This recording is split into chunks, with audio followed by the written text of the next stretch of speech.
O que vocês acharam ontem do programa? A gente assistiu e estava comentando fora do ar, porque além da participação do entrevistado, depois da passagem de Glenn Greenwald, do jornalista, né, pelo centro do Roda Viva, a atuação dos jornalistas também passou a ser muito discutida, né, em redes sociais, pelos telespectadores. Aliás, desde a participação do Bolsonaro no Roda Viva, né? Você se lembra?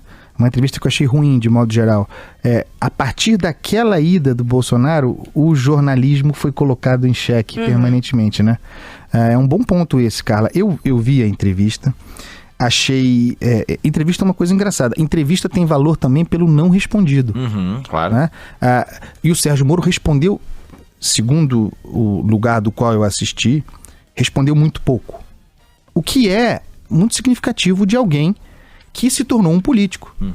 Né? Durante muitos anos, mais de 20 anos, e sobretudo a partir de 2014, com a ascensão da Lava Jato, o Sérgio Moro era juiz, magistrado e blindado pela estrutura judiciária, da qual se espera falar pouco. Eu prefiro que ministros do Supremo não falem. Na Corte Suprema norte-americana, os juízes não falam. As pessoas nem sabem quem são. Aqui nós temos comentaristas de tudo. Marco Aurélio fala sobre tudo e tal. O Sérgio Moro era blindado pela condição de juiz. A partir do momento que ele aceitou se tornar político, ele participou do Roda Viva uma outra vez, como juiz. Agora é a primeira entrevista ao Roda Viva como ministro. Quando ele aceitou entrar no governo Jair Bolsonaro, ele obviamente se tornou um político. E aprendeu rápido a dimensão da política, a linguagem da política. Isso foi, a meu ver, a principal leitura da entrevista de ontem.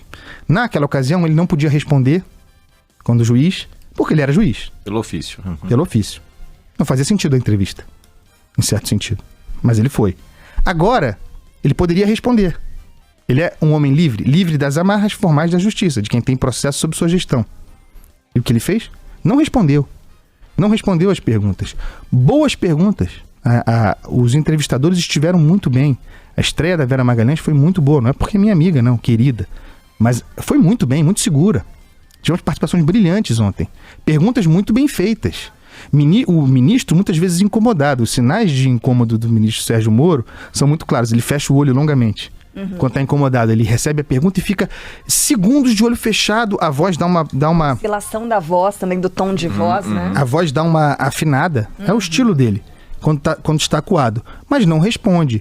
E, é claro, as pessoas vão imaginar que um político dependente do executivo, liderado pelo presidente da República, subordinado ao Jair Bolsonaro, vai fazer críticas ao Jair Bolsonaro? Ele faz do jeito dele.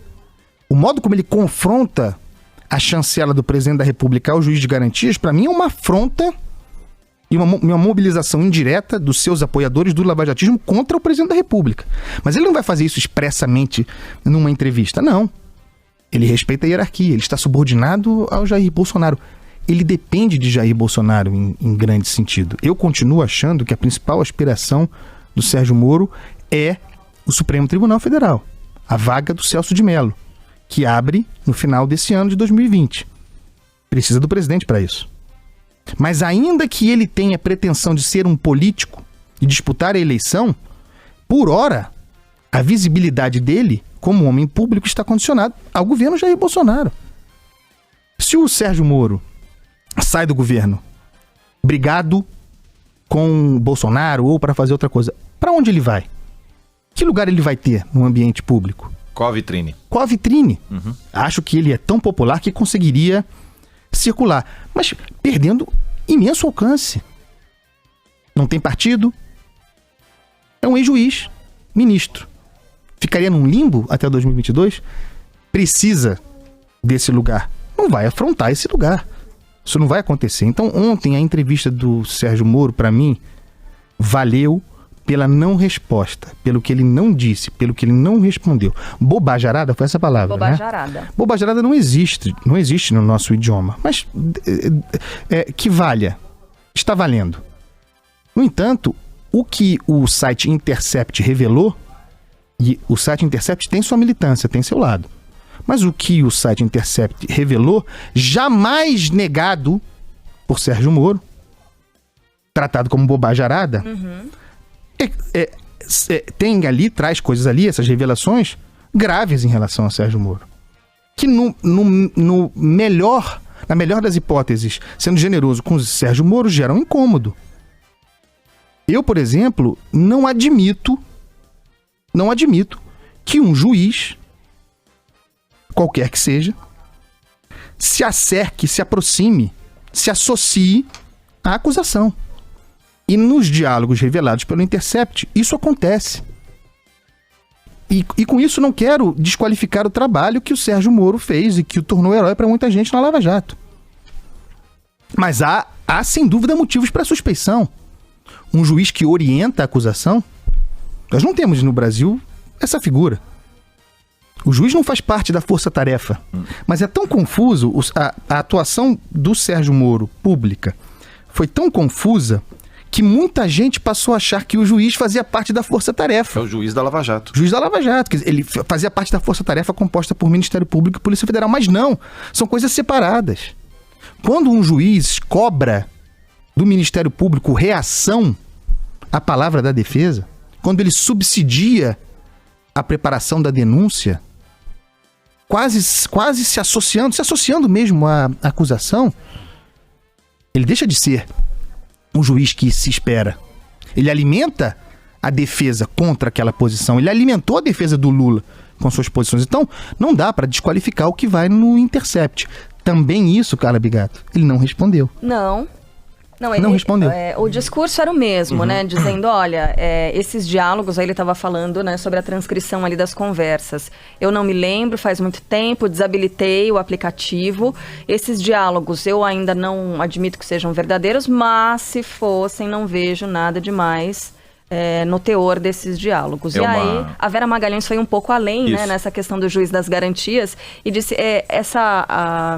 a apresentação dessa proposta do juiz de garantia seria um carimbo na sua testa de que o senhor foi um juiz parcial na Lava Jato? Ele também se esquivou, disse, eu não sou mais juiz, então isso não tem nada a ver comigo.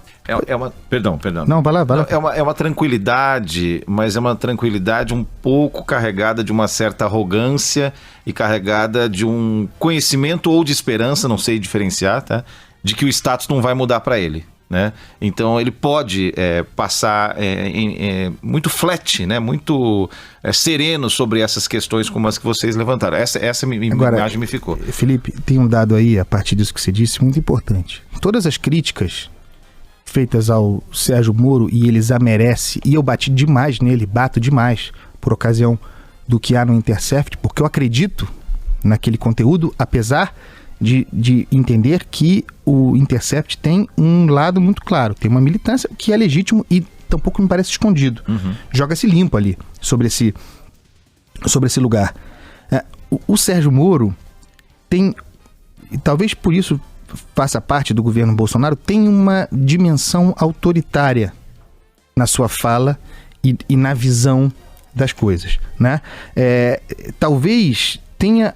durante muito tempo eu não acreditei que isso fosse verdade. Talvez mesmo ele tenha um projeto de poder para ele. E o projeto de poder pode ser ir ao Supremo Tribunal Federal. Pode ser ir além. De toda maneira, insisto nesse ponto. Não respondeu. Respondeu muito pouco. Ensaboadíssimo. Aprendeu a linguagem da política. E o seguinte, a gente faz a crítica aqui. E eu acho que a gente faz uma crítica bastante ponderada da entrevista. Mas mesmo aqueles que estão insuflados agora, com suas razões, batendo em Sérgio Moro. Não nos enganemos. Como o Bolsonaro em 2018, o Sérgio Moro me parece ser uma espécie de antifrágil. Me parece ser a típica massa de pão. Quanto mais bate, mais cresce. Essa é a confiança que ele tem. E essa me parece ter razão, Felipe Bueno. Ele cresce. Ele apanha e cresce. Porque ele encarna aquilo que é o mais importante para a população brasileira. Eu já disse aqui, não considero que seja o maior problema do Brasil.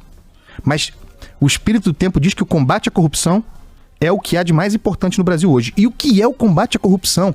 Você vai perguntar 10 vezes, 50 vezes, 1 milhão de vezes, e a primeira palavra que virá é Sérgio Moro. Ele é isso.